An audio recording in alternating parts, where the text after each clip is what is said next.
So this is a time lapse. If I get ahead of you, just pause it and we'll wait for you.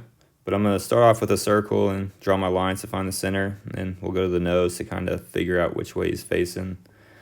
I like to kind of build everything in blocks, circles like a snowman, and then chip away at it to find our shape. So once we get to the hands, we'll just draw a circle where we want his hand to be and then a line to it. Once we get these gray lines done, we'll switch colors and kind of start doing some rough lines and have a better idea where we're going. All right, we got the basic shape. I'm going to switch colors and start getting some of these rough lines in.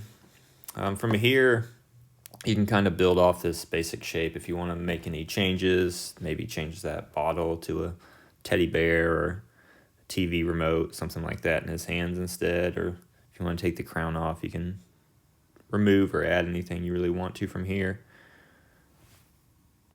And so once you've got the changes you want to make done, I'll just kind of follow along and keep that random color and kind of shape everything out. And then once we get everything shaped out and we like the way it looks, we'll switch over to black and do the final lines.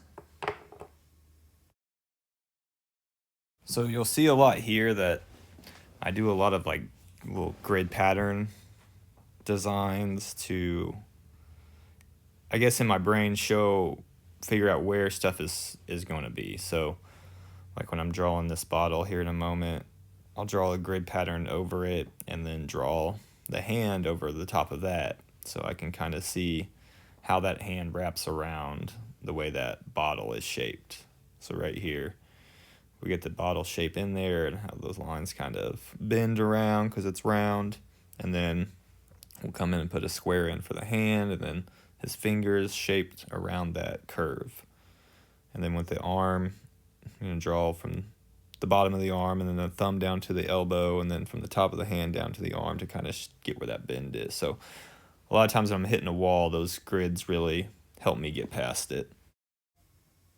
All right, now that we're coming to the end, I've kind of got everything shaped out and a good idea of, at least I think I know where I want it. So I'm going to switch to black and we're going to start doing that. And so here's where I'm going to be real random. I'm sure you're going to want to go left to right or top to bottom. So I apologize if you're trying to keep up with me here, but my brain is sporadic and my drawing is the same.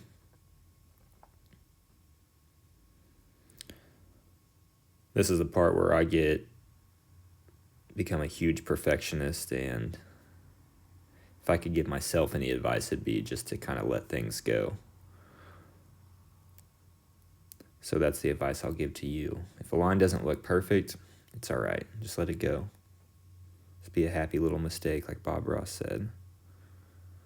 Because I spend way too much time fixing stuff only to make it look exactly like the original line looked.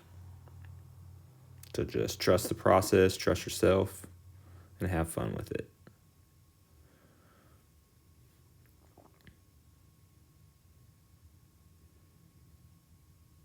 Once we're done with the lines, I'll check back in and go from there.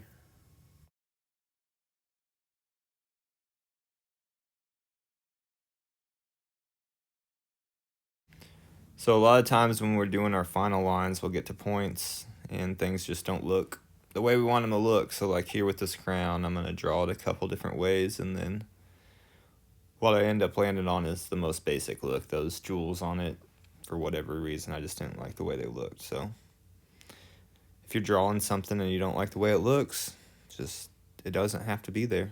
Do whatever you want to do.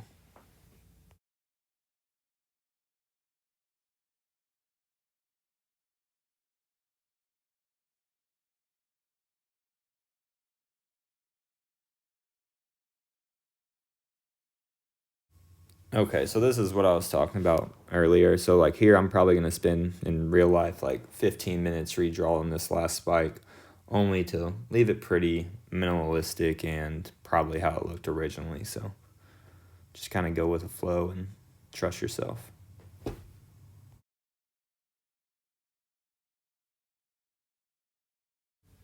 So now we're almost done with our final lines, and then we will move on to the final steps.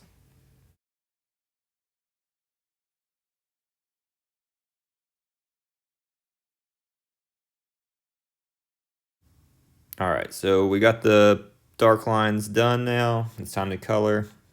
I'm going to start off with all of our base colors and get that all done first, and then we will move over to shading. So really, it's up to you here. You don't have to make the alligator green. If you want to make them purple, or do whatever you want to do. And the shading we're going to do is going to be the same no matter what color you make anything. Okay, so it's time for our shading now. And this one, the sun or the light source is coming from the top right, so everything's going to kind of be the bottom and left side for the most part. And I'm not the best at shading, so if you see something that's wrong, you think it would look better the other way, fix it. But I try my best. So also, like, personally, just my style, like the cross hatching look, so that's why I do a lot of like line shading kind of thing there out of the darker shadows. Once I'm done with the shadows and it looks pretty good, then I do my highlights last, and then we'll work on the background. So I'll check back in at the highlights. So once I'm done with the shadows, I'm going to darken the color a little bit and then do some of the darker spots to get some depth in there, as you can see there. And then I'm going to jump over to the background, no highlights. That'll be the very last thing. Background, whatever you want to do. I did some dots here. If you got Procreate, I'm sure there's some brushes you can download that will have random patterns. And then once that background is done, we'll come in and do those final highlights, just, where the source of light is hitting the most. Thanks for watching. Tune in for more.